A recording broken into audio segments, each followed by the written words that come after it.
सतह, पृष्ठ का मतलब होता है सतह, किसी भी प्रकार की जो आकृति है आपके पास, तो उनका आप पृष्ठीय की बात करते हैं, सरफेस की बात करते हैं, सरफेस एरिया।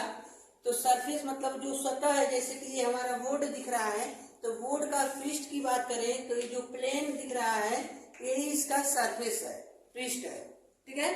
तो इसमें जो 3 भुजा होगी, ठीक है, जैसे हम आयत बनाने का काम करते हैं तो उनमें 2 भुजा दिखाई जाती है, ठीक है।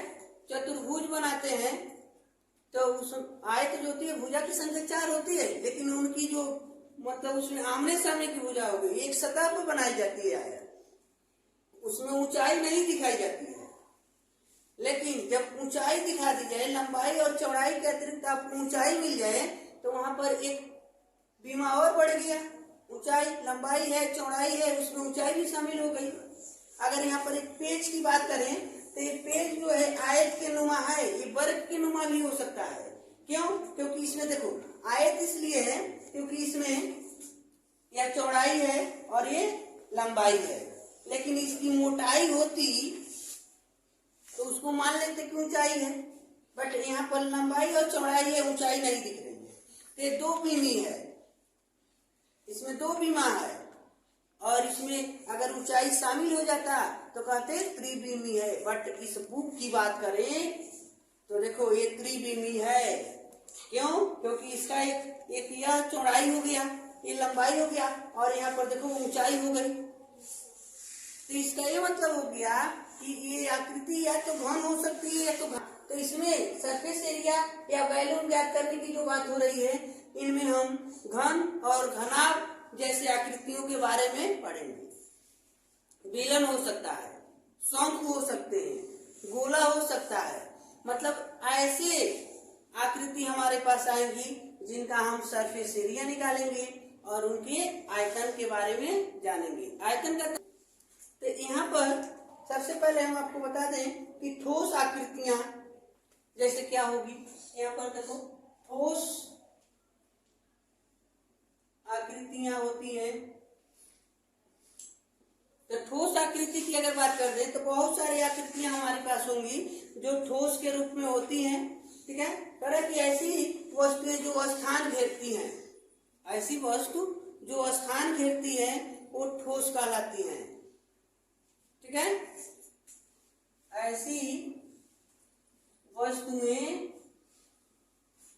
जो स्थान घेरती हैं,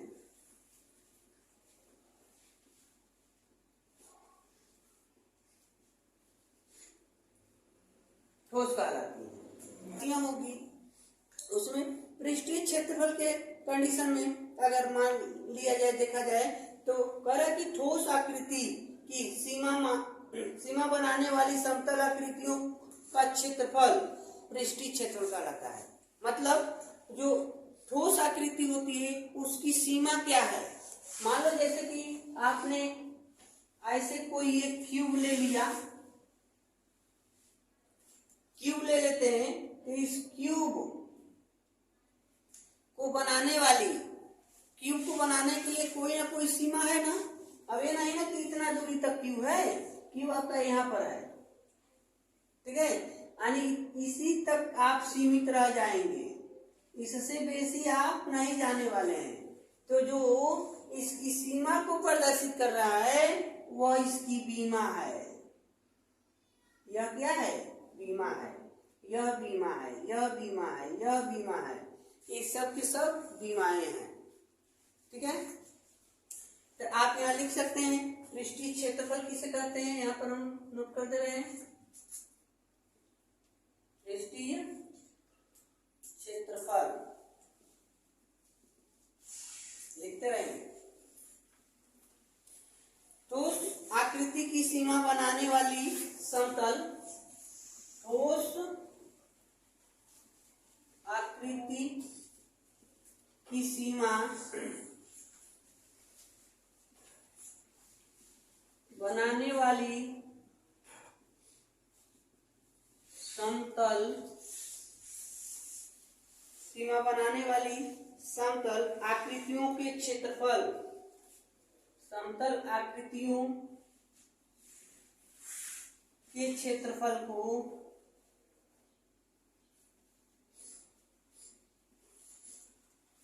पृष्ठीय क्षेत्रफल कहते हैं।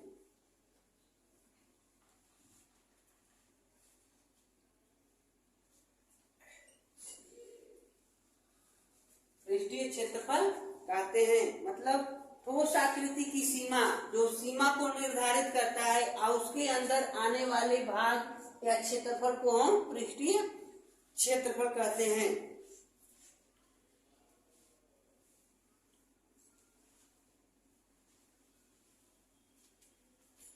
जो क्षेत्रफल होता है,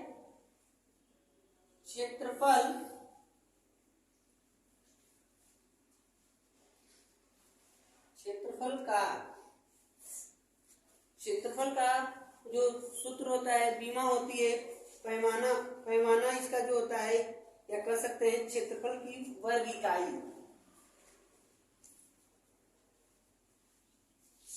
हमेशा वर्ग इकाई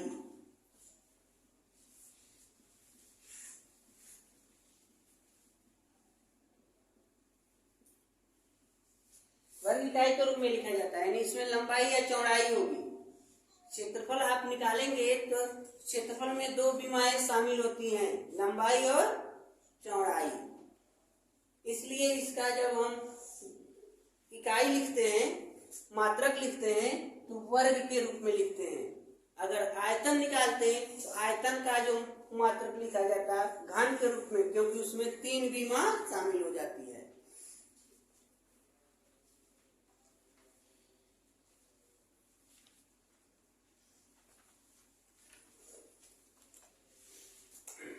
बढ़ेंगे ठोस आकृति, जैसे घनाभ है, तो घनाभ क्या होता है? कह कि 3 समांतर पृष्ठ, पृष्ठ का मतलब हो गया फलक, फलक मानो किनारे की सतह।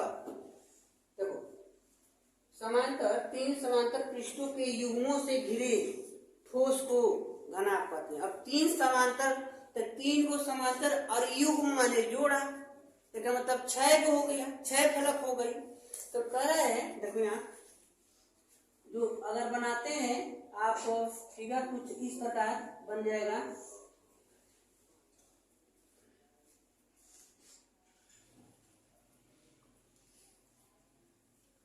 यहाँ पर आपकी जो आकृति है ऐसे कुछ बन गई। अब इसमें लंबाई होती है और ये चौड़ाई हो गई और यह ऊंचाई हो गई। तो यहाँ पर अगर आप काउंट करना चाहते हैं तो आगे का ये फेस दिख रहा है, तो ठीक इसके पीछे यह फेस है, तो 2 हो गया युग्म, और एक इधर है तो एक इधर है, 4 हो गए, एक ऊपर टॉप पर है, ठीक है, तो ठीक एक नीचे का पेंदी हो जाएगी। इस प्रकार 6 फलक हो जाते हैं, ठीक है। इनके 8 कोने होते हैं जिसे शीर्ष कहते हैं, यानी घनाभ के 8 शीर्ष होते हैं, या कोण कह सकते हो, ठीक है। 8 देखो काउंट कर लो, 1 2 3 4 5 6 7 8 कोने हो गए, या शीर्ष कह सकते हैं। अगर इसकी कोर की बात करें तो इसके कोर भी होते हैं। कितने कोर होंगे? कोर गिनो। देखो यहाँ एक कोर है, जो लंबाई दिख रहा है ना, यानी दो फलकों को ऐसे जोड़ा गया होगा तब ना कोर मिली है। 1 2 3 4 5 6 7 8 9 10 11 12 कितने कोर हो गए? तो जो घनाभ है 12 कोर होते हैं, ठीक है। घनाभ की लंबाई, घनाभ के लंबाई को L से, चौड़ाई को V और ऊंचाई को AH से प्रदर्शित करते हैं। अब देखो घनाभ में अगर पृष्ठीय क्षेत्रफल निकालें तो घनाभ का पृष्ठीय क्षेत्रफल ये बताओ, यहाँ 3 समांतर की बात कर रहे हैं, 3 को समांतर है, तो एक का पृष्ठीय क्षेत्रफल की बात करें, जैसे कि हमारा अगर एक किताब कोई घनाभ होता तो एक सतह जो दिख रहा है, तो इसमें देखो यह अगर ऐसे ना रखेंगे तो ये लंबाई हो जाएगी, ये चौड़ाई हो जाएगी। तो इस पृष्ठ का अगर हम क्षेत्रफल निकालें तो क्या हो जाएगा, लंबाई गुणे चौड़ाई, इसका हो गया ना। तो इसी के जैसा ना नीचे भी सतह है, तो 2 गुना कर लीजिए। अब इस वाले का निकालेंगे, मतलब इस टॉप का निकालते थे, देखो इसका अगर निकालते हो तो ऊंचाई और चौड़ाई है, ठीक है। इस वाले भाग का लंबाई गुणे चौड़ाई हो गया, इसके नीचे वाले का, तो नीचे और ऊपर का हो गया। अगर इस बगल का निकालते तो लंबाई और ऊंचाई हो गया, एच हो गया। तो 2 ये भी तो है, और किनारे वाला देखो एच बी भी 2 है, यहाँ 2 से गुणा कर लिए, और 2 कॉमन कर लिए, l b plus b h plus h l, मतलब ये बात नहीं है। घनाभ का एक पृष्ठीय क्षेत्रफल को प्रदर्शित करता है। अगर आप देखना चाहते हैं कि क्या ये सही है, इसमें इतने फलक हैं, तो अगर हम तोड़े इसको, जैसे माचिस की डिबिया होती है, माचिस की डिबिया, तो अगर उसको तोड़ा जाए तो देखो आपको ऐसे सतह उसका कुछ मिलेगा, ठीक है। और एक सतह तुम्हारा थोड़ा सा इधर मिल गया, और जिस पर हम लोग तिल्ली को स्पर्श कराते हैं बाहरने के लिए उसको, तो ये वो वाला स्टेप हो गया। एक स्टेप तिल्ली का जिस पर मसाला लगा होता है, यह हो गया, ठीक है। और ठीक इसके ऊपर वाला भाग आपको यहां दिख जाएगा, यह और यह एक जैसा है, और यह एक जैसा है, और एक टूटा हुआ भाग देखो कुछ ऐसे मिल जाएगा। इसको फोल्डिंग करो, ऐसे फोल्डिंग करो, तो उसमें यह स्टेप देखो कितना है, 6 को है कि नहीं है, देखो यह इसके बराबर है, और यह इसके बराबर है, और यह इसके बराबर है। तो हमने 1 2 3 दिए, लेकिन 2 सतहों पर एक जैसा नाम लिखे हैं, इसका मतलब 6 हो गया कि नहीं हो गया। अगर इसका एरिया निकालते हो तो इसका 2 गुना कर लोगे, इसका निकालते हो तो इसका 2 गुना, इसका निकालते हो तो इसका 2 गुना, तो वही तो हमने किया। इससे पता चल गया कि घनाभ का पृष्ठीय क्षेत्रफल इतना होगा, ठीक है। उसके पश्चात अगर घनाभ की, अगर अब आयतन की अगर बात करते हैं, घनाभ का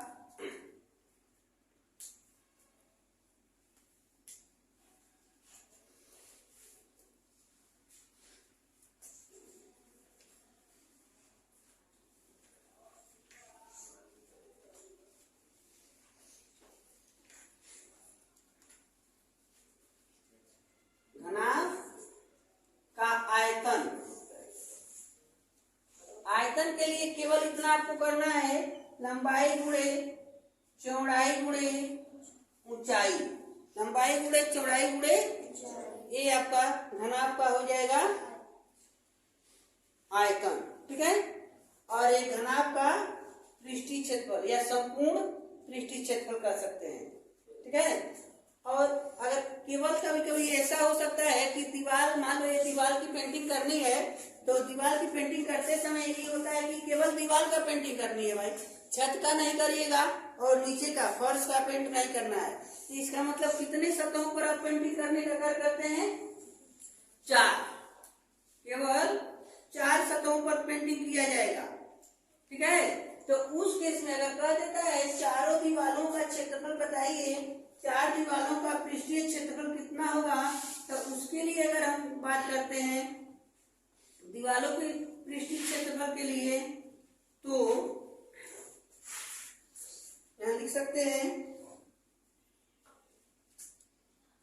चारों दीवारों का पृष्ठीय क्षेत्रफल।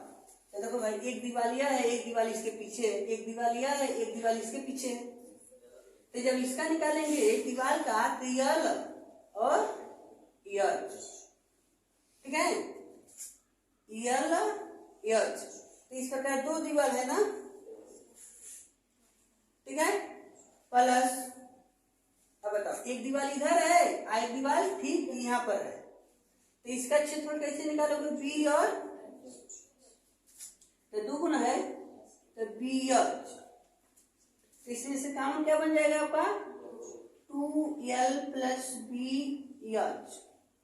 अगर 4 को दीवार का निकालते हो तो कुछ आप ऐसे गुणा कर लेंगे, या ऐसे कॉमन नहीं करते तो कोई बात नहीं, तभी आप ऐसे कर सकते हैं, ठीक है। तो एक केस हो जाता है 4 दीवार का पृष्ठीय क्षेत्रफल निकालने का। लेकिन अगर कह दिया जाए कि इस मकान में घनाभकार के जो मकान है इसमें सबसे बड़ी लंबाई कौन है, सबसे बड़ा बांस बम्बू रखने को कह दिया जाए तो कैसे रख सकते हैं, तो इस कोने से और उस कोने तक यानी इसका जो विकर्ण होगा उसमें रख सकते हैं, ठीक है। तो घनाभ की बात करें, घनाभ का विकर्ण, घनाभ का विकर्ण की बात करता है तो आप लिखेंगे अंडर रूट यल का स्क्वायर प्लस बी का स्क्वायर प्लस एच का स्क्वायर। अगर घनाभ का विकर्ण निकालने के लिए अगर प्रश्न देता है तो आप इनका यूज करते हैं, ठीक है। इस प्रकार इनको बनाया जा सकता है। इसको हम यहाँ पर नोट कर देते हैं, यानी चारों दीवारों का पृष्ठीय क्षेत्रफल यानी 2l प्लस 2bh, तो 2l plus b into H, यह है 4 दीवार का पृष्ठीय क्षेत्रफल और एक घनाभ का विकर्ण, ऐसे नोट कर लेना है।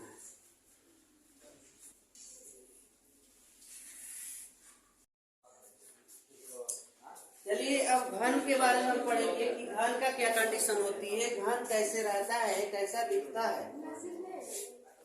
तो जो घन होता है बाबू, घन की कुछ आकृति ऐसे होती है, मान लीजिए कि घन में जो होता है उनकी प्रत्येक भुजाएं आपस में बराबर होती हैं, ठीक है। ए चौड़ाई भी ए और ऊंचाई भी ए होती है। इसमें भी 6 फलक होते हैं, ठीक है। कितने फलक होते हैं, 6 फलक होते हैं और इनके भी 8 कोने होते हैं और 12 कोर होती हैं, ठीक है। इनका जब आयतन की बात करते हैं, जैसे कि घनाभ का आयतन था लंबाई गुणे चौड़ाई गुणे ऊंचाई, तो घन का आयतन की बात करेंगे तो इसमें लंबाई भी ये है, ऊंचाई भी ये है, चौड़ाई भी ये है।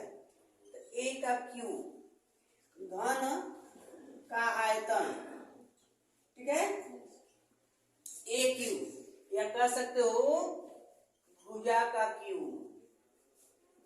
ठीक है। घन का आयतन की बात किया जाए तो आप बताएंगे भुजा का क्यू। इनके भी 6 पृष्ठ है, लेकिन 6 के 6 पृष्ठ जो होते हैं एक वर्गाकार आकृति के होते हैं। अगर केवल हम सामने फ्रंट वाले पृष्ठ को ले लें तो देखो इसकी लंबाई क्या है, ए है, इसकी ऊंचाई ए, यानी आप वर्गाकार की बात करते हैं तो लंबाई गुणे चौड़ाई। अगर इस वाले का लेते हैं तो इसका देखो ए है, ए और ऊंचाई भी है, या ऊपर के टॉप लेंगे तो यह ए और यह है, यानी प्रत्येक भुजा उसकी जब आपस में बराबर है तो इनके 6 के 6 पृष्ठ जो होते हैं वो एक वर्गाकार आकृति के होते हैं। तो अगर ये बात किया जाए कि घन का संपूर्ण पृष्ठीय क्षेत्रफल आप लिखेंगे 6 और एक फलक का क्षेत्रफल हो जाएगा भुजा स्क्वायर, क्योंकि वर्ग का क्षेत्रफल होता है भुजा स्क्वायर, तो भुजा ए है तो ए स्क्वायर, भुजा ए ना है ए स्क्वायर। तो आप कह सकते हैं कि घन का संपूर्ण पृष्ठीय क्षेत्रफल कितना होता है 6 ए स्क्वायर। और ये कह दिया जाए घन के फ्लोर और टॉप को छोड़ दीजिए और बताइए कि इनका क्षेत्रफल क्या है, 4 दीवारों का क्षेत्रफल, तो क्या हो जाएगा 4a²। ठीक है, 6 दीवारों का क्षेत्रफल लिए तो 6a² है, 4 दीवारों का क्षेत्रफल 4a² हो जाएगा। ठीक है, इसी प्रकार अगर घन के विकर्ण की बात करते हैं, घन में इसमें सबसे लंबा अगर बांस रखें, पाइप रखें तो कितना रख सकते हैं, तो घन के विकर्ण, घन का विकर्ण होता है काड़ी में 3 भुजा या काड़ी में 3a। ठीक है, कहोगे कैसे, तो देखो, चलो ऐसे रहने दीजिए, बस नहीं है। इसके बाद हम बेलन की बात करेंगे, लंबवृत्तीय बेलन। लंबवृत्तीय बेलन, इसके पहले भी हमने बताया था कि बेलन क्या होता है, एक चूड़ी के ऊपर दूसरा चूड़ी, दूसरा चूड़ी, दूसरा चूड़ी रखते जाते हैं, ऐसे यह आकृति बेलन बना देती है। ठीक है, तो बेलन कुछ इस डिजाइन का होता है। ड्रम हो सकता है, ड्रम, इसकी देखो त्रिज्या, ऊपर की त्रिज्या और नीचे की त्रिज्या बराबर होती है, त्रिज्या r लिखते हैं यहाँ भी और यहाँ भी, इसकी ऊंचाई r। इसके पहले भी बताया गया था, फिर भी बता देते हैं। बेलन, बेलन का आयतन, बेलन का आयतन होता है πr²। वृत्त का होता है, देखो एक चूड़ी रखे हैं तो वृत्त πr², कई को चूड़ी रखे तो इसमें ऊंचाई बढ़ गई है ना, तो h से गुणा कर देते हैं, πr² h हो जाता है। अगर बेलन का वक्र पृष्ठ की बात करते हैं, वक्र पृष्ठीय क्षेत्रफल, तो देखो एक चूड़ी है वृत्त की आकार की, तो उसका होता है 2πr, या वृत्त की परिधि होती है 2π। आज जब इसके ऊपर रखते गए हैं, ऊंचाई बढ़ गई है, तो यह शामिल हो जाता है। तो बेलन का वक्र पृष्ठीय क्षेत्रफल होता है 2πr। ठीक है, यहाँ लिख देते हैं 2πr, इसका होता है बेलन का वक्र पृष्ठीय। अगर ये कहता है कि बेलन का, तीसरा स्टेप में, बेलन का संपूर्ण पृष्ठीय क्षेत्रफल,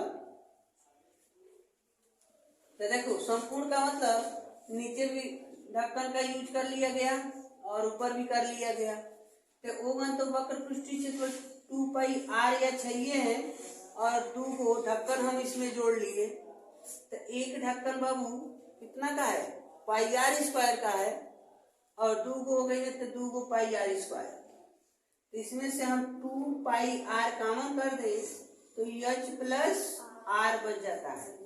तो बेलन का संपूर्ण पृष्ठीय क्षेत्रफल 2πr ब्रैकेट में h+r हो जाते हैं। ठीक है, इसके बाद हमको पढ़ना है, अब हम पढ़ने वाले हैं खोखले बेलन। खोखला बेलन क्या होता है, वैसे तो हमारे चैप्टर में ऐसा क्वेश्चन नहीं आएगा, बट हम बता दे रहे हैं कि खोखला बेलन क्या है। ठीक है, क्योंकि जो नया सिलेबस है, हमारा बुक है, उसमें खोखले बेलन का जिक्र नहीं किया है। तो खोखला बेलन ये होता है, जैसे कि मान लीजिए कि हमारे पास जो पाइप होती है, मान लो पाइप है, तो पाइप की कुछ ना कुछ मोटाई होगी, तो देखो ऐसे आकृति होती है, मान लो पाइप है, ये मिला दिया गया, तो आप देखेंगे पाइप का कुछ ना कुछ थिकनेस यानी मोटाई है ऐसे, और यहाँ से इनको हम मिला देते हैं, ये मोटाई दिख रही है पाइप की, अंदर का हिस्सा खाली है, यहाँ से आप अंदर एंट्री कर सकते हैं। तो जो अंदर का त्रिज्या होता है, मान लीजिए कि इसकी भी ऊंचाई तो है ऐसे, अंदर की त्रिज्या r है, ठीक है, आंतरिक त्रिज्या r है और बाह्य त्रिज्या कैपिटल R है, लेकिन दोनों के लिए ऊंचाई सेम है, ठीक है। तो आप कह सकते हैं कि आंतरिक त्रिज्या इक्वल टू स्मॉल r और बाह्य मतलब यहाँ से यहाँ तक पूरी जब मोटाई उसमें हम ऐड कर लेते हैं तब, तो बाह्य त्रिज्या कैपिटल R और बेलन की ऊंचाई स्मॉल h दिया गया है।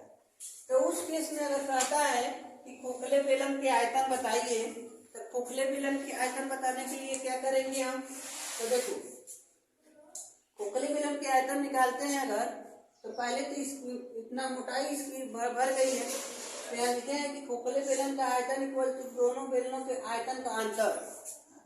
दोनों बेलन के आयतन का अंतर क्या है, वह इसका आयतन हो जाएगा, खोखले बेलन का आयतन हो जाएगा। मतलब इस जो बेलन बनाया गया है ये कितना मोटा लोहे की चादर का यूज किया गया है।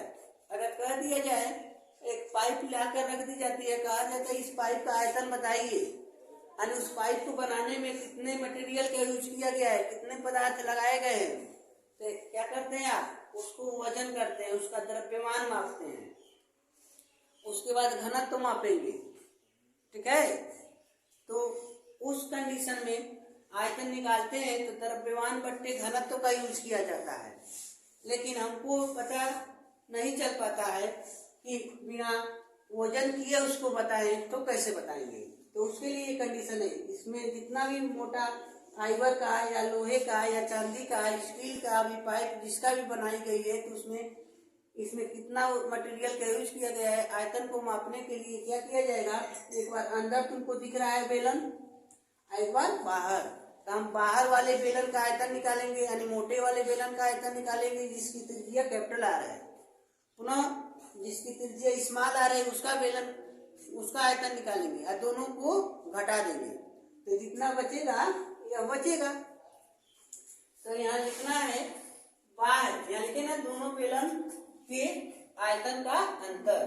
तो बड़ा वाला बेलन मोटा वाला बेलन कौन है भाई, जिसकी त्रिज्या r है, तो बेलन का आयतन होता है पाई r स्क्वायर h, तो pi capital R square h, और इसमें हमको घटाना है जिसकी त्रिज्या स्मॉल r है, तो उसमें भी यूज करेंगे पाई r स्क्वायर h। तो इसमें से अगर हम पाई कॉमन कर दें, h कॉमन कर दें, तो हो जाएगा पाई कोष्टक में r square plus small r square minus है, तो माइनस स्मॉल r स्क्वायर और h। तो खोखले बेलन का आयतन के फार्मूला मिल गया आपको, पाई ब्रैकेट में आप ऐसे R1 R2 भी लिख सकते हैं, लेकिन आपको पता होना चाहिए कि बड़े बेलन बड़ी त्रिज्या क्या है और छोटी त्रिज्या क्या है। हमने कैपिटल R का यूज किया है, अगर बड़े वाले को R2 माने होते, इसको R1 माने होते, तो लिख सकते हैं R2 माइनस R1, यानी R2 का वर्ग माइनस R1 का वर्ग, या capital R square minus small r square into h का यूज किया गया है। तो एक हो गया खोखले बेलन का आयतन। लेकिन जब अगर प्रश्न पूछता है कि खोखले बेलन का संपूर्ण पृष्ठीय क्षेत्रफल, खोखले बेलन के संपूर्ण पृष्ठीय क्षेत्रफल आपका क्या होता है, तो इस केस में हम निकालेंगे पृष्ठीय क्षेत्रफल। ये बताओ, अगर हम कहते हैं कि इसका पॉलिश करना है बेलन का, तो बेलन का बाहर का हिस्सा आप पेंट कर देंगे, ठीक है। तो अंदर भी तो जो है उसमें आप पेंट्री कर सकते हैं, प्रवेश कर सकते हैं, अंदर भी जाकर पॉलिश करोगे, तो 2 को बेलन हो गया। एक बार बाहर से तूने पेंट किया तो उसका वक्र पृष्ठीय क्षेत्रफल मिला 2 पाई RH, क्योंकि बाहर वाले का किए इसलिए कैपिटल R का यूज किए। और एक बार अंदर से तुम पेंटिंग करोगे तो छोटे वाले त्रिज्या करना करने जा रहे हो, तो 2 पाई स्मॉल r h, ठीक है। और उसके बाद ये बताओ जितना इच्छा है कि ये इस पर भी तो पेंट लगाओगे, संपूर्ण की ना बात हुई है, संपूर्ण माने कोना छूटना नहीं चाहिए उसका। तो जब इधर भी पाई आर स्क्वायर, इधर भी तो 2 को पाई आर स्क्वायर, हाँ, लेकिन +2 पाई आर स्क्वायर अंदर वाला घटाएंगे ना तभी ना खाली इतना मोटाई का बचेगा, -2 पाई स्मॉल आर स्क्वायर। ठीक है, तो केवल हमको पट्टी का मिल जाएगा। तो यहाँ पर फार्मूला तो बन जाएगा 2 pi capital R H plus 2 pi r small r H plus इसमें से हम कॉमन कर सकते हैं 2 पाई कोष्टक में r square minus small r square. ठीक है, या यहाँ पर देखो इसमें भी से तुम 2 पाई एच कॉमन कर सकते हो। ठीक है, 2 पाई एच अगर हम कॉमन कर देते हैं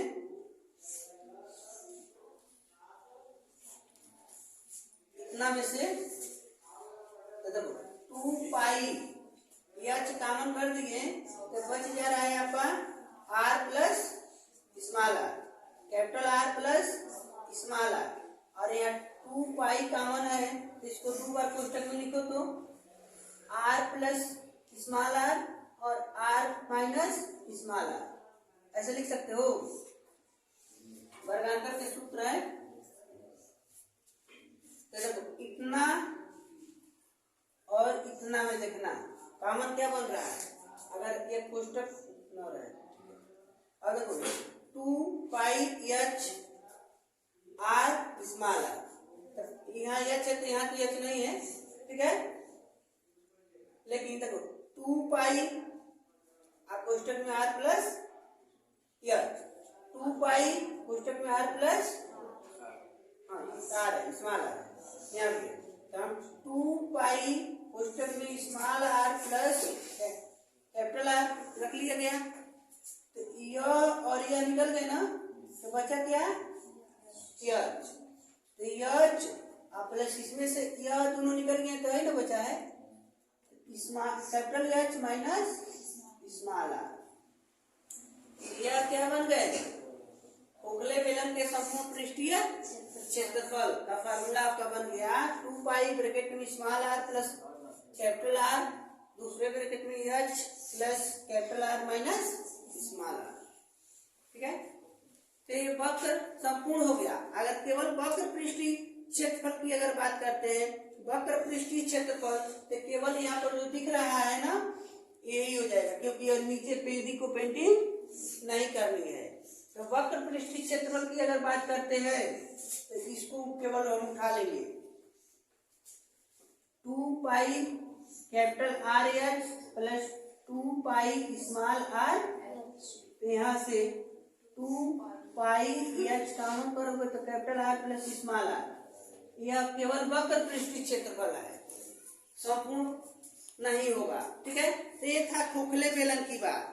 ठीक है, अब हमको मिलेगा गोला। ठीक है, गोले का क्षेत्रफल वैसे जानते हैं, गोले का होता है 4/3 पाई आर क्यूब, गोले का क्षेत्रफल होता है 4/3 पाई आर क्यूब। ये वृत्त दिख रहा है लेकिन ये पूरा भरा होना चाहिए तो ये गोला हो जाएगा। ठीक है, जैसे मान लीजिए गेंद जो होता है वो एक गोले की आकृति होती है, तो इसकी भी त्रिज्या आर और इधर से मापे तो आर। तो गोला जो होता है लगभग 4 पृष्ठों से बनी हुई आकृति होती है, ठोस होती है। ठीक है, तो गोले का आयतन की अगर बात किया जाए, गोले का आयतन तो 4/3 पाई आर क्यू होता है। ठीक है, और गोले का आयतन 4/3 पाई आर क्यू। गोले का पृष्ठीय क्षेत्रफल अगर बाहर से उसको प्रिंट करते हो गोले को, गोले का पृष्ठीय क्षेत्रफल जो होता है तो 4 pi r square, 4 pi r square, क्योंकि एक गोले का वृत्त का होता है पाई आर स्क्वायर, इसमें 4 को जुड़ा रहता है, इसलिए 4 पाई आर स्क्वायर। गोले का वक्र पृष्ठीय क्षेत्रफल होता है 4 पाई आर स्क्वायर। ठीक है, और गोले अगर खोखला गोला हो, ये खोखला गोला हो, गोले का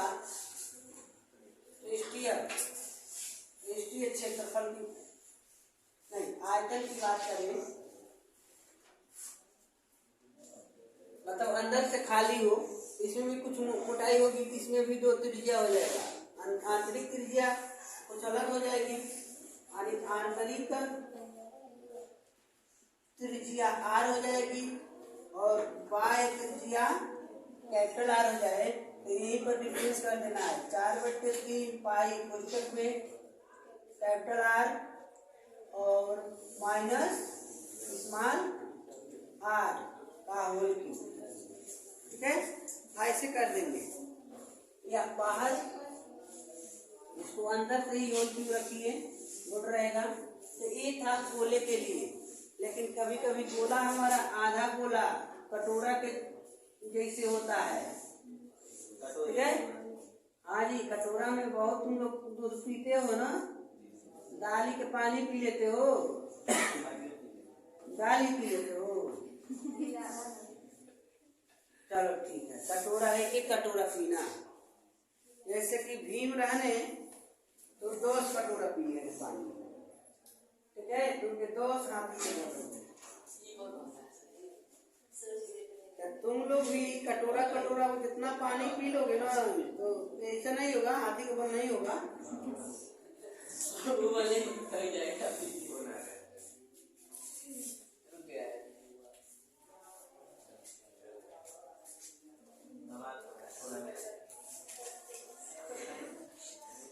तो जब अर्ध गोले की बात करेंगे तो देखो, अर्ध गोले का आयतन, तो जितना पूरे गोले का आयतन इसका आधा हो जाएगा, 2/3 पाई r3। और अर्ध गोले का पृष्ठीय क्षेत्रफल, अर्ध गोले का पृष्ठीय क्षेत्रफल की अगर बात करें तो देखो, आधा तक तो 2 पाई r² हो गया, लेकिन ऊपरा एक गोला बन गया, तो उसके लिए एक पाई r² जोड़ लेंगे, तो हो जाता है 3 पाई r²। अर्ध गोले का पृष्ठीय क्षेत्रफल 3 पाई r²। इसके आधार पर हम लोग प्रश्नों को सॉल्व करेंगे। ठीक है।